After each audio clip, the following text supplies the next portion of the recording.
There's a false dichotomy that's often posed when people talk about friends, where people act like you can only have either 3 best friends or 50 friends who you're not really close with. They would rather be able to have these emotional, intimate conversations as opposed to these big group parties. People will decide that they only want to stay in touch with a couple close relatives as opposed to the entire network of the family. And I think there's this idea of real friends and what it means to be a real friend and what it means to be fake or fake friend. But if I'm being completely honest, I feel like this idea that you can either only have a couple close friends or you can have a bunch of more distant friends, I feel like that idea is just wrong to the core. And I think that a lot of people have the wrong idea of what it means to be a friend. And so today I just had some thoughts on the topic that I wanted to share.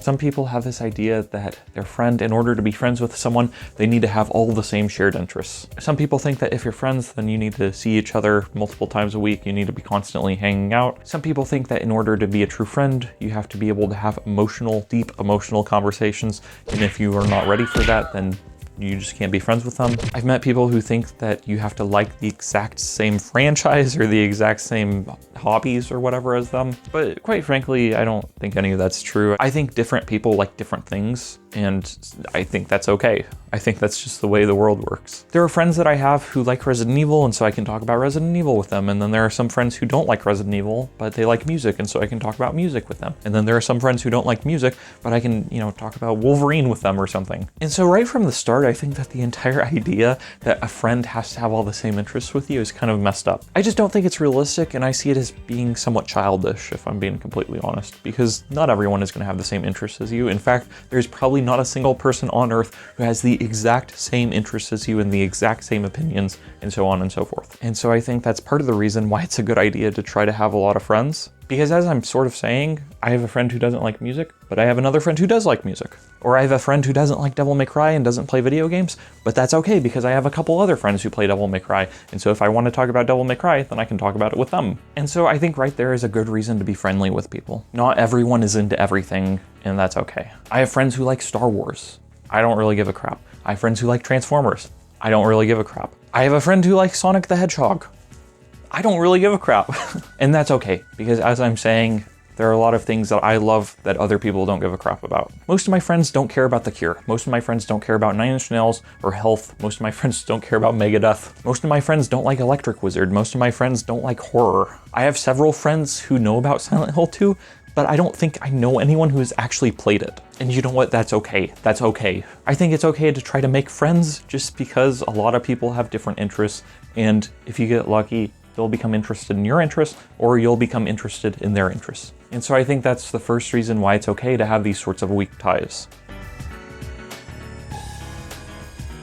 And the second reason why I think it's okay to have weak ties, why it's okay to have a bunch of friends on social media, or why it's okay to be friendly with people in real life comes from Meg J's book, The Defining Decade. I filmed a video on this book not quite 2 years ago, but it just came out like a month ago. So I had the video footage on my computer, but I didn't edit it for a long time just because I didn't. See, this is how old that video is. If you look at it, I have painted nails in there. I haven't had painted nails for like 8 months, so a super long time. 8 months is basically a decade in internet time. But basically in her book, Meg J talks about this idea of having weak ties. She talks about this idea of knowing people through friends, knowing friends of friends. And she says that there are a lot of people who find jobs that way. They find out about a job from a friend of a friend of a friend, and then they are able to build a career off of that. And oftentimes whenever people fall in love, it is through a friend of a friend or something like that. That's how things start out. And so I think that's one super important point that not enough people keep in mind when discussing this idea between having a few close friends and then a billion non-close friends. Basically, your close friends didn't start off as your close friends. Whenever you first met your best friend, they weren't your best friend.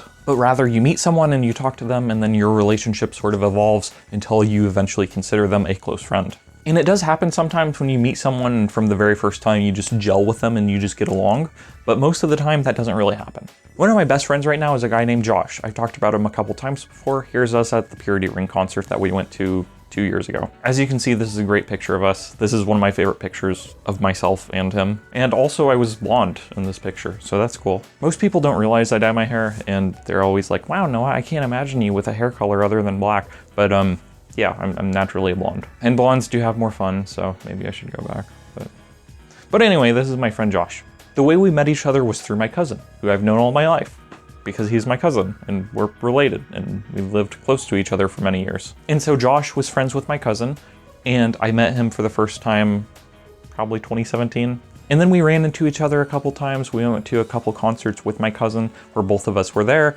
My cousin had a couple birthday parties because we were teenagers, and so we hung out then. And then sometimes my cousin would want to play games. He would want to play Overwatch because this was, when Overwatch was good. And so he would invite me to play Overwatch, and then he would invite Josh to play Overwatch, and so we would communicate. But it wasn't until a couple of years after I met him that I invited Josh to go to a concert with me for the very first time. And so we went and saw Slipknot. We had a great time. There was a fire there. It was awesome. And then after that, we started hanging out with each other more regularly, and we started talking to each other outside of conversations that included my cousin. And so from that point on, we've just been friends, and we've gone to a billion concerts together and hung out and played games together and whatever. And so the reason I tell this story is because we're pretty close now, but we didn't start out that way. Whenever we met each other, we were strangers because that's how meeting people works. And it took a couple of years before we actually became like good friends. And so the reason I'm telling you this story is because of the fact that I think that all of your close friends at one point started out as loose ties. All of the friends that you have now started out as people who you didn't know. And so I think it's a massive mistake to reject the idea of having many loose ties.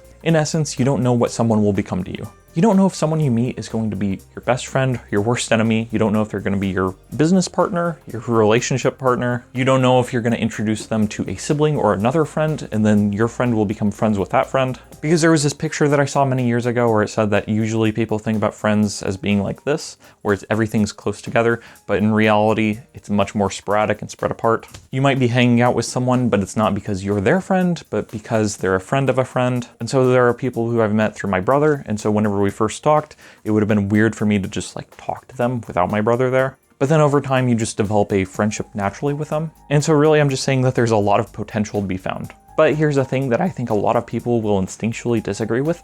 I think it's okay to be friends with people who you're not that close to. I'm sharing all these experiences of people who I met through a friend, through a cousin, through my brother. And now I'm friends with all these people and it's awesome. But still, even if you don't become super close, tight friends with someone, I think that if you're just friendly enough with them, that's good. That's okay, and that's all there is to it. Because as I'm saying, I think the potential is there for that relationship to evolve into something more. I think it's possible to know someone for many years and to just, kind of like them, to not really be super close to them, and then to all of a sudden something will happen and then you'll become super close with them. But even if that doesn't happen, I still think it's okay to be friends with them. Even if your friendship, even if your relationship doesn't evolve, I still think it's okay to just be friends with someone. There are a lot of people I know who I previously worked with and who I was super tight with, but then everyone goes their separate paths. Everyone knows this, but as you get older in life, people move away, people go, they find new jobs somewhere else. People will go to college, people will get married, people will fall in love, or they'll get fired or something bad will happen. Throughout your life, you'll just naturally run into a billion people. And sometimes I think people come into your life and then they leave never to be seen again. Other times people will come into your life and then they'll leave, and then they'll come into your life and they leave. And it's not through any fault of their own, it's just that your paths sometimes cross and sometimes they get separate. And really, I think that's okay. If you were one-time best friends with someone and then they moved away, I think that's okay. It's sad, but that's the way life works. And so honestly, there are people who you are super close with, who you'll see every single day, and then something happens, you move away, they move away, and then that contact gets dropped a little bit. And it sucks, but I think that's just kind of the reality of growing up. It's not always fun to lose contact with someone, but also it's not always personal. But still, I think life is long and you may end up crossing paths with someone who you once knew. So with this video, I'm just trying to dispel this myth that you can't have a bunch of friends, or that if you have a bunch of friends, then those are fake relationships or something. Because ultimately, I think that as long as you're genuine, things will be okay. I think if you're a liar, or if you try to fake being friends with someone just to look cool or to use them or something like that, that's not okay, that's not cool, that's not what I'm advocating for. What I am advocating for, though, is I'm just saying that it's okay to be friendly with people. I think it's good to have the opportunity to hang out with people and to share your joy with them. That sounds weird, but I think that people like having friends. Do you like having friends? Well, other people like having friends. And in order to be friends with someone, just to reiterate, I don't think that you have to talk to them every single day. I don't think you have to talk to them every week or every month. I think that sometimes the only time you'll see certain people is whenever they make a concerted effort to show up in town. And then other times you'll just naturally see people at the gym, at concerts, and I think that's okay. I think that's cool. So I guess that's all I have to say. Thank you for watching. Have a nice night, and goodbye.